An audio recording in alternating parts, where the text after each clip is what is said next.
Thank you for listening to the Business Blast podcast. So for all my listeners out there that have been wanting to do your own podcast, I'd like to introduce to you Anchor. Anchor is a one-stop shop for recording, hosting, distributing, and monetizing your podcast. So before I found Anchor, I had never actually done a podcast because all the research that I had gathered made it seem very complex. Then I found Anchor, and Anchor makes podcasting extremely simple. So if you want to do your own podcast, go to anchor.fm/start. I can't wait to hear your podcast. Welcome to the Business Blast podcast. I'm your host, Tyler Wagner. This episode is brought to you by Authors Unite. Authors Unite provides you with all the resources you need to become a successful author. You can learn more about Authors Unite and join the free community at authorsunite.com. Now, let's jump into the episode.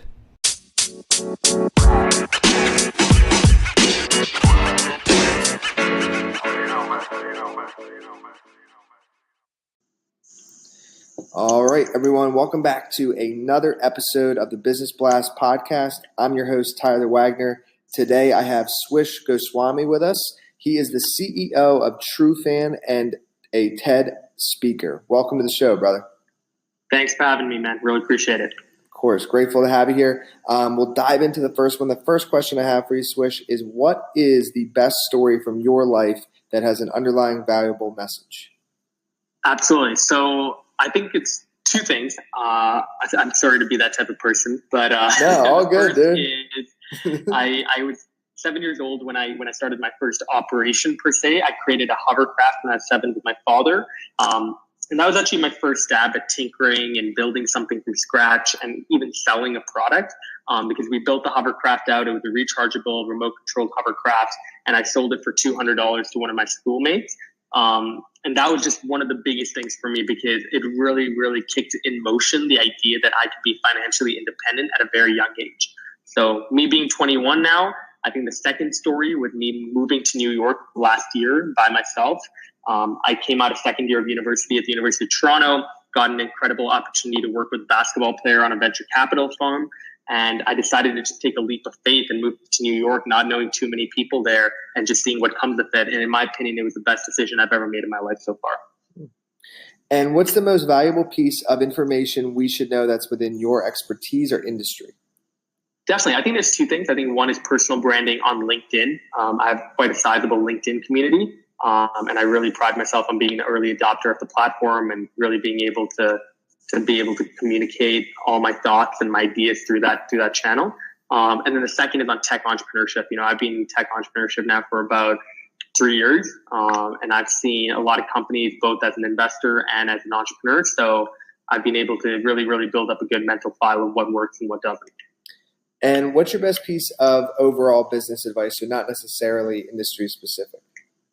Yeah, I think it's definitely just to make sure as much as possible that you're failing fast. I think especially when you're building up a product, it's very easy to think, oh, I need everything to be perfect. I need to plan out all my steps. But honestly, if you plan too much, you're either going to jinx yourself out of the idea or that window of opportunity that you identified when you first started on the idea will go away.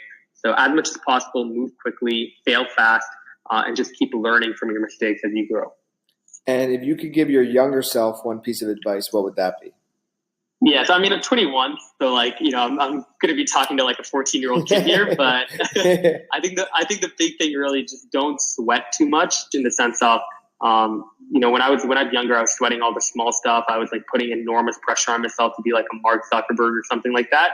And I think a lot of kids do that, especially in entrepreneurship. Like a lot of the students that I know, they're all like, oh, I got to be a millionaire when I'm 21 or when I'm 22 or whatever. And you just shouldn't put that pressure on yourself. It clouds your vision, doesn't allow you to work properly, and it just makes you like egotistical. I agree. And in your opinion, what is the key to happiness? I think it's two things. I mean, one is definitely your community that you put around you, your family, your friends. And honestly, these days could even be an online community that you're very much a part of, like LinkedIn or Instagram or whatever. And I think the second is work. You know, is finding. I hate when people say work-life balance because I honestly don't believe in that.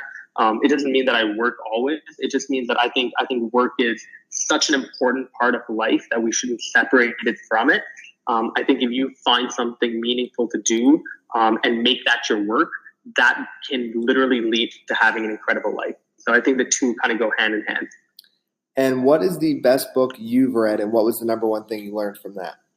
Yeah, so I just recently finished it, which was The Subtle Art of Not Giving a F. I don't know if I can swear on your podcast, but by Mark Manson. And I thought there were a number of really, really cool stories in that. And I think one in particular was the story about Megadeth and how Megadeth basically came from an offshoot of another rock band, which was Metallica. And Metallica obviously went on to sell so many more albums than Megadeth, but the person who started Megadeth eventually had a lot of depression, and now he's fine, but he went through a lot of depression because even though he sold about 5 million albums in total, Metallica, the band that he was kicked out of, sold about 26.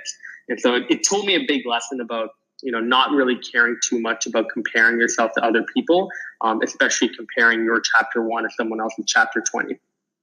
And what is your favorite quote and why? So I have a number of quotes that I like, but I think the most simple is definitely by Kobe Bryant. And he had a quote a long time ago, which was, "What I'm chasing now, I'm chasing perfection." And the reason why I think it is, for me, Kobe Bryant, I mean, it doesn't matter what you think of him as a person. I think as a basketball player, first and foremost, he's one of the most competitive athletes in the world. And his mentality of just improving every single day and not letting his competition even breathe is something that I want to be able to put into every part of my life. I want to be able to make sure that I do that in business, in my passion projects, in my advisory roles, in my personal life, etc. I love it, man. Dude, thank you so much for coming on. The last question I have for you before we let you go is, where is the best place for people to find you online? Definitely. So Instagram and LinkedIn for sure. Instagram would be at Goswish, Goswish. And then LinkedIn, of course, Manu Goswami, MANU Goswami. Just shoot me a note. Let me know what you'd like to connect about. Sometimes it takes me a little while to get back to people, but eventually I will if you're persistent. And I'd love to be able to get on a 5-minute call with anybody to chat about what they want to do. Perfect, man. Thank you again for joining us. Really appreciate it. Appreciate it. Thanks so much.